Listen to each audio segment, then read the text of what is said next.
আবৃত্তি করছি কবি জীবনানন্দ দাশের লেখা আবার আসিব ফিরে কবিতাটি। আবার আসিব ফিরে ধান সিঁড়িটির তীরে, এই বাংলায় হয়তো মানুষ নয়, হয়তো বা শঙ্খচিল শালিকের বেশে, হয়তো ভোরের কাক হয়ে এই কার্তিকের নবান্নের দেশে।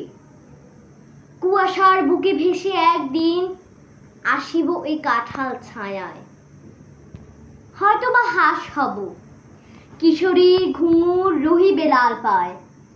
সারাদিন কেটে যাবে কলমির গন্ধ ভরা জলে ভেসে ভেসে।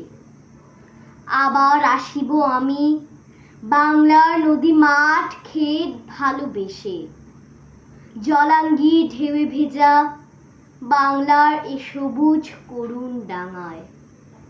হয়তো দেখিবে চেয়ে সুদর্শন উড়িতেছে সন্ধ্যার বাতাসে, হয়তো শুনিবে এক লক্ষ্মী প্যাঁচা ডাকিতেছে শিমুলের ডালে, হয়তো খোয়ের ধান ছড়াতেছে শিশু এক উঠানের ঘাসে। রূপসার ঘোলা জলে হয়তো কিশোর এক সাদা ছেঁড়া পালে। ডিঙাবায় রাঙা মেঘ সাঁতরায়ে আসিতেছি নিড়ে, দেখিবে ধবল বক আমারই পাবে তুমি ইহাদের ভিড়ে। ধন্যবাদ।